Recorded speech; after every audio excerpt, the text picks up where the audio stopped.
Chapter 23 of Stargirl. Those were the best times when we were alone, together, out of school. We took long walks around town and into the desert, her enchanted place. We sat on park benches and people watched. I introduced her to strawberry banana smoothies. I borrowed the pickup and drove us to Red Rock and Glendale. On weekends, we went to Archie's. On his back porch, we talked of thousands of things and laughed and swooned in pipe smoke and ate pizza.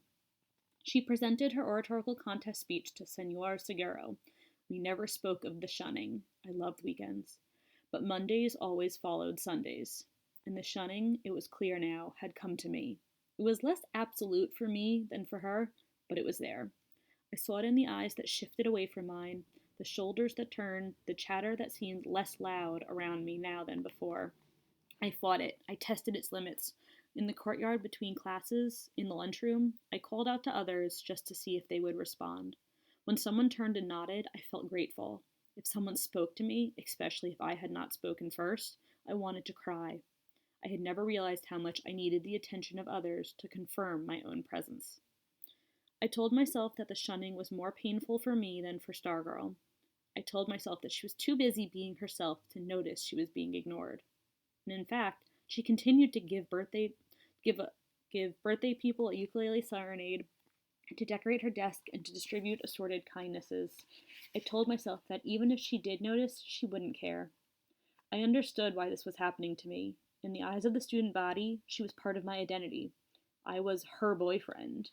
I was Mr. Stargirl. The students said things.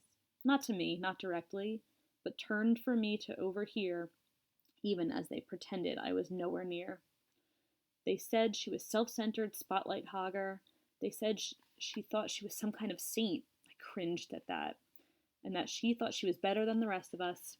They said she wanted everyone else to feel guilty for not being nice and wonderful as she was. They said she was a phony. Most of all, they said she was the reason why Micah Electrons were not soon to become Arizona State basketball champions. Kevin had been right. When she started cheering for other teams, she did something bad to her own. To see one of their own primming the opposition did something to the team's morale that hours of practice could not overcome. And the last straw, everyone seemed to agree, was the Sun Valley game when Stargirl rushed across the court to aid Kovac, the Sun Valley star. All of this was affirmed by our own star, Ardsley himself, who said that when he saw a Micah cheerleader giving comfort to the enemy, the heart went out of him. She was why they lost the next game so miserably at Red Rock. They hated her for it, and they would never forgive. Unlike Stargirl, I was aware of the constant anger of our schoolmates, seething like snakes under a porch. In fact, I was not only aware of it, but at times I also understood their point of view. There were even moments when something small and huddled within me agreed with it. But then I would see her smile and take a swan dive into her eyes, and the bad moment would be gone. I saw, I heard, I understood, I suffered. But whose sake was I suffering for? I kept thinking of Senor Seguro's question. Whose affection do you value more, hers or the others? I became angry. I resented having to choose. I refused to choose. I imagined my life without her and without them, and I didn't like it either way. I pretended it would not always be like this. In the magical moonlight of my bed at night, I pretended she would become more like them, and that they would become more like her, and in the end I would have it all. Then she did something that made pretending impossible. Hi boys and girls, welcome back to Library Land. Here is chapter 24 of Stargirl. Roadrunner. No one said the word directly to me, but I kept hearing it since I arrived at school one day, several days after the kiss on the sidewalk. It seemed more dropped behind than spoken, so I kept walking into it. Roadrunner. Was there something on the plywood Roadrunner that I should see? I had study halls coming up third period. I'd look into it then. In the meantime, I had second period Spanish. As I headed for my seat, I looked at the window, which faced the courtyard. There was something written on the Roadrunner, all right, but I wouldn't have to go outside to read it. I could read it from here. I could have read it from a low-flying airplane. White paper? No, it was a bedsheet. Covered the whole bird. Painted on the sheet in broad red brushstrokes was a Valentine heart enclosing the words, Stargirl loves Leo. My first impression was to drag the Spanish teacher to the window and say, "Look, she loves me!" My second impulse was to run outside and rip the sign away.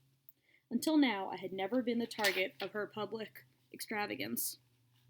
I felt a sudden strange kinship with Hillary Kimball. I understood why she had commanded Stargirl not to sing to her. I felt spotlighted on a bare stage. I couldn't concentrate on my schoolwork or anything else. I was a mess. At lunch that day, I was afraid to look at her. I counted one blessing. I had not yet worked up the nerve to sit with her each day. I kept stoking the conversation with Kevin. I felt her presence, her eyes, 3 tables to my left.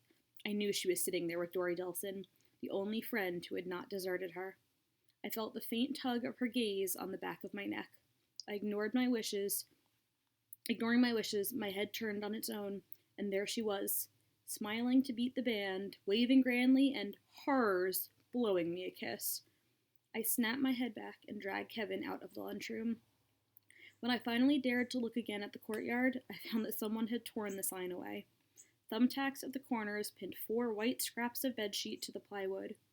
I managed to avoid her by taking different routes between classes, but she found me after school, came shouting after me as I tried to slink away. "Leo! Leo!" She ran up to me, breathless, bursting, her eyes sparkling in the sun. "Did you see it?" I nodded. I kept walking. "Well?" She was hopping beside me, punching my shoulder. "What do you think?" What could I say? I didn't want to hurt her feelings. I just shrugged. "Wow, that impressed, huh?" She was mocking me. She reached into her bag and pulled out her rat. "Maybe he's shy, Cinnamon. Maybe he'll tell you how thrilled he was at the sign." She set him on my shoulder. I yelped. I swept the rat off and sent him flying to the ground. She scooped him up and stroked him, all the while staring at me dumbstruck. I could not face her. I turned and walked on alone. She called, "I guess you don't want to hear me practice my speech, huh?" I did not answer. I did not look back. The next day, I faced the full impact of the sign. I thought I had truly suffered from the spillover of Stargirl's shunning, but that was nothing now that the full torrent was turned on me. Of course, Kevin, thankfully, talked to me. So did a few other friends. But the rest was silence, a second desert imposed upon the one I had already lived in, where high was as rare as rain. I came to the courtyard in the morning before opening bell, and all I saw were the backs of heads. People shouldering past me, calling others, doors closed in my face. There was laughter, there was fun, but it skipped over me like a flat stone on water. One morning, I was running a teacher's errand. I saw someone named Renshaw walking across the courtyard. I barely knew the kid, but we were the only 2 in the courtyard at the moment, and I had to, so to speak, touch the stove that I knew was hot. "Renshaw!" I called. There was no other voice but mine. "Renshaw!" He never turned, never wavered, never slowed down. He kept walking away from me, opened a door, and was gone. "So what?" I kept telling myself. "What do you care?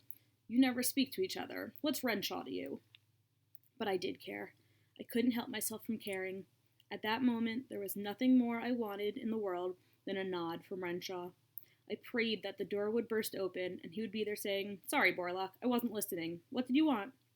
But the door stayed closed, and I knew what it felt like to be invisible. "I'm invisible," I said to Kevin at lunch. "Nobody hears me, nobody sees me. I'm the friggin' invisible man."